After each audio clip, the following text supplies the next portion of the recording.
It was a defining moment in human history. One of the central characters of that historic achievement is Dr. Buzz Aldrin, an extraordinary man even before he traveled to space.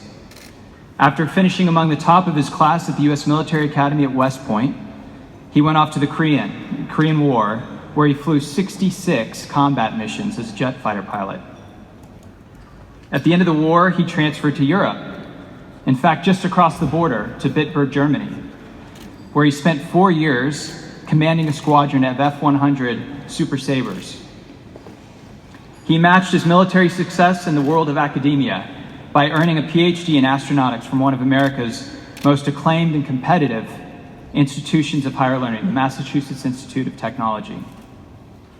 NASA saw in him their future and wisely brought him in to join the burgeoning astronaut corps in 1963. 6 years later, astronaut Buzz Aldrin strapped himself into the tip of a Saturn V rocket, which stood 4 times the height of the Philharmonie, 4 times, and he blasted off into history. He remains a living legend and an inspiration for the ages. Please join me in thanking Dr. Aldrin for joining us in Luxembourg.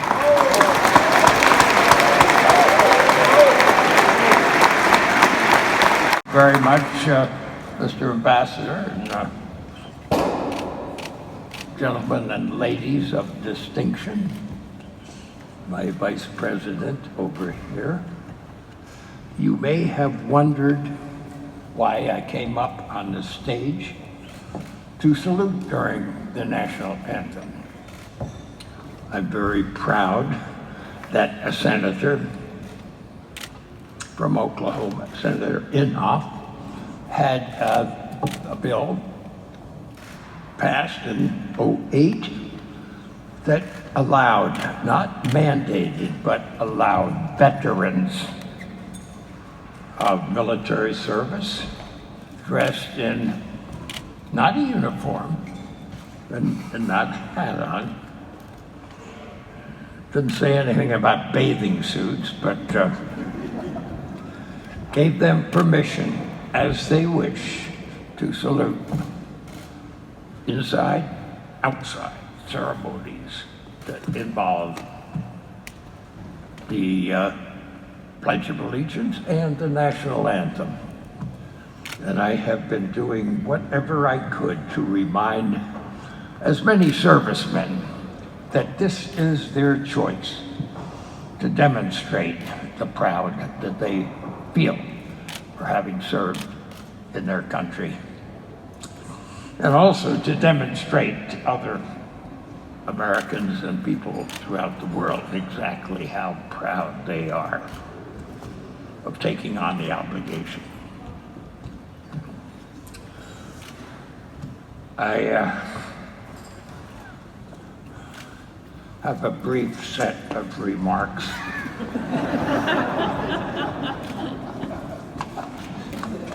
But you're not going to hear. This is the story of all these congressmen and senators. It tells me their history, and I. Thank you.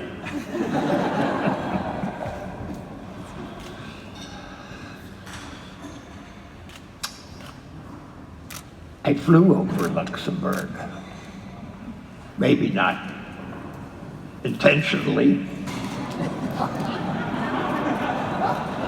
I flew over North Korea, intentionally. Sometimes we even wandered across the river into Mongolia.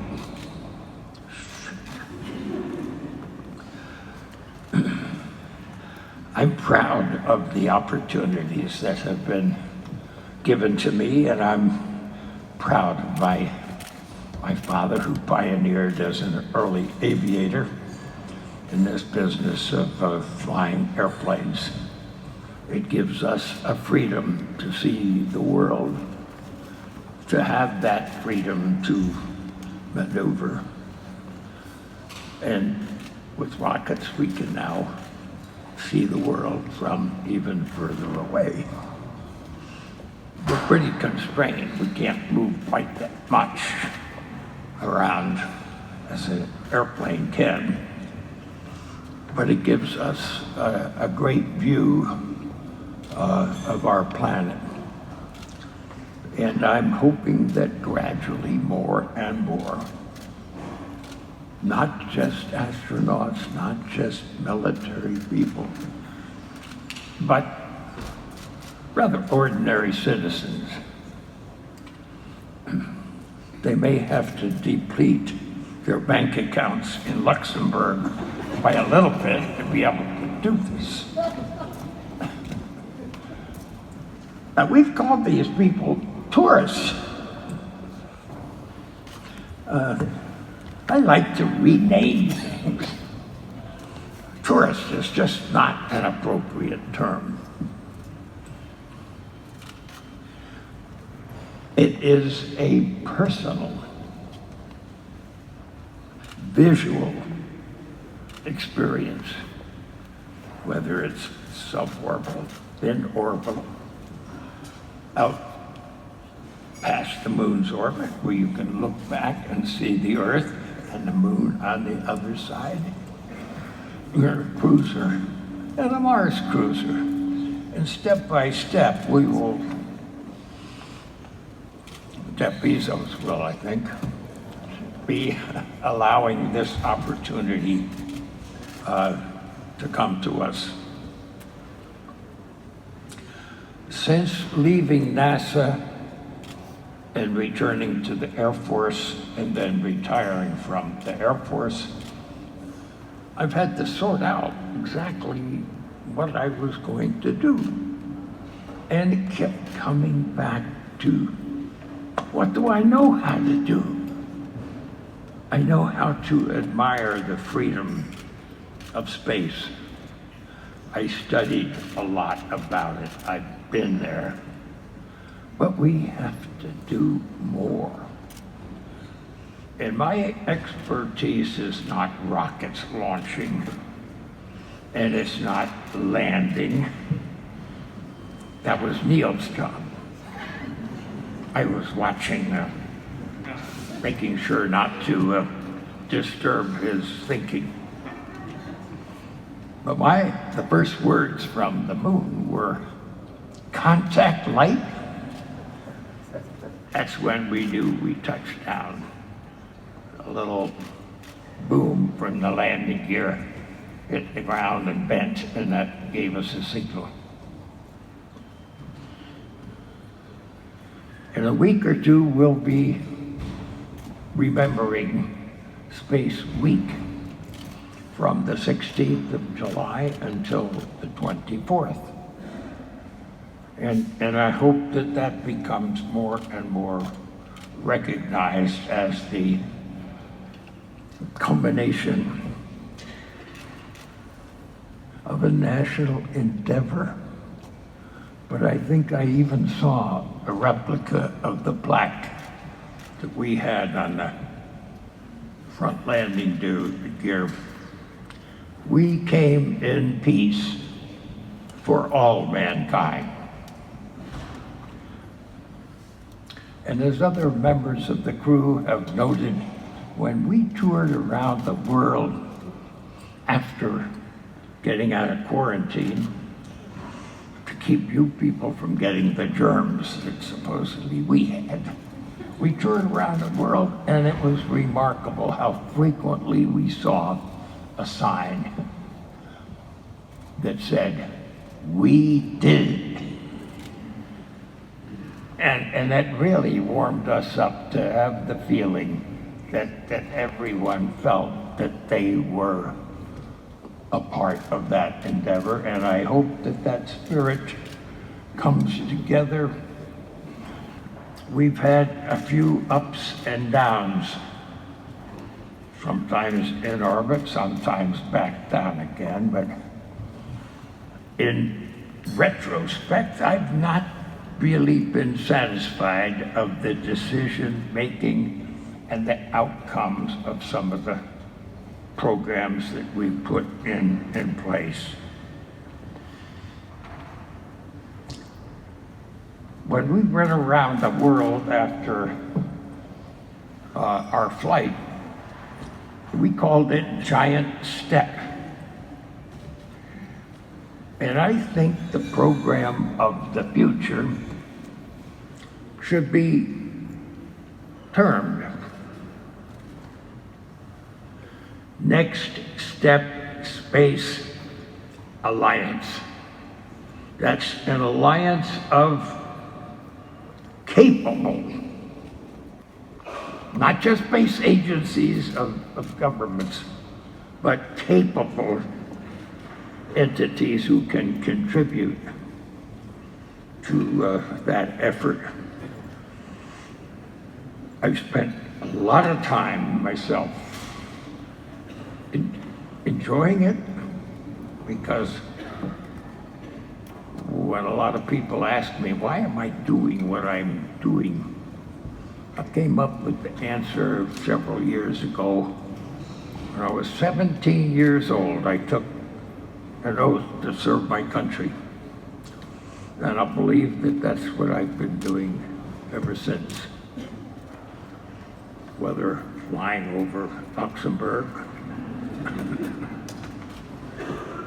or, and I was thinking with these members from Congress,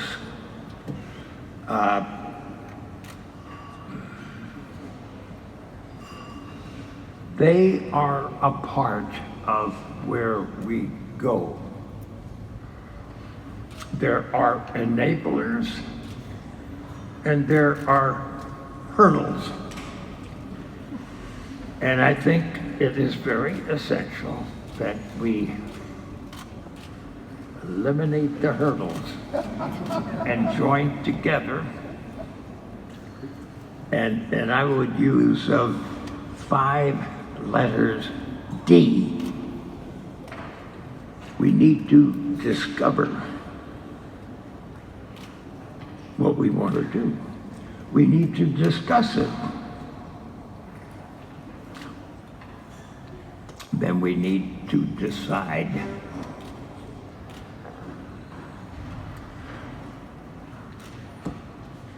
Make a declaration. And then do it. Thank you all for coming.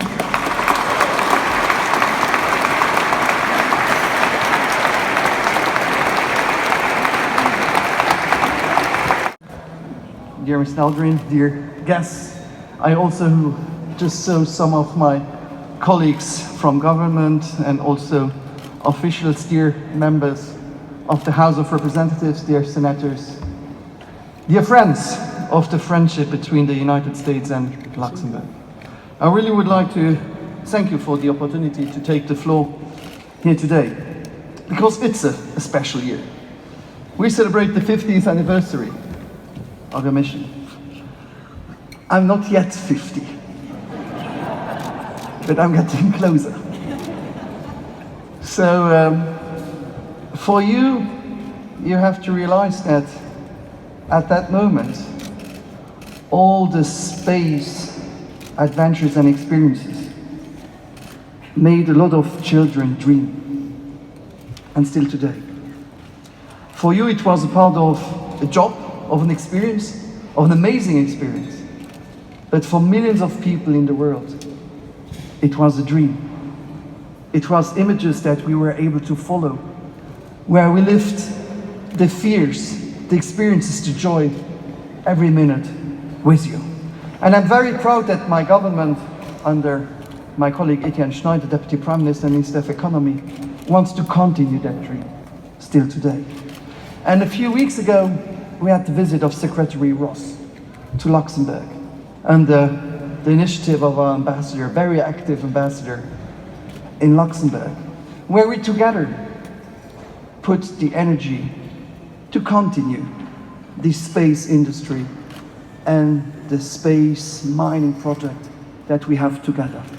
We know that it's still, for some people, a dream, but it becomes a reality tomorrow. And so I am very proud that together, through this friendship, we're able to have this kind of huge projects between the Grand Duchy of Luxembourg and the United States of America. I want also to remember, because some of you were not there a few weeks ago, when we were together at the American Cemetery, which is not far away from here. We celebrate this relation on economy, on research, on space. But we should not forget that not far away from here, thousands of young Americans are buried.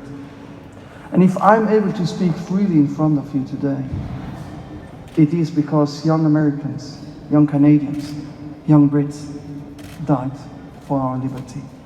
And I can promise you that nearly 99.9% of them didn't even know where Luxembourg was on the map. But they came for us.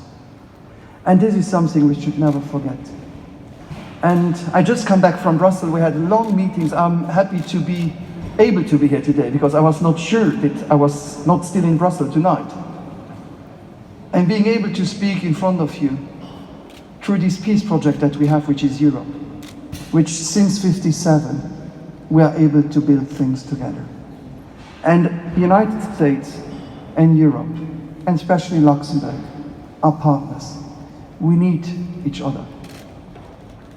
And I believe that since these relations, since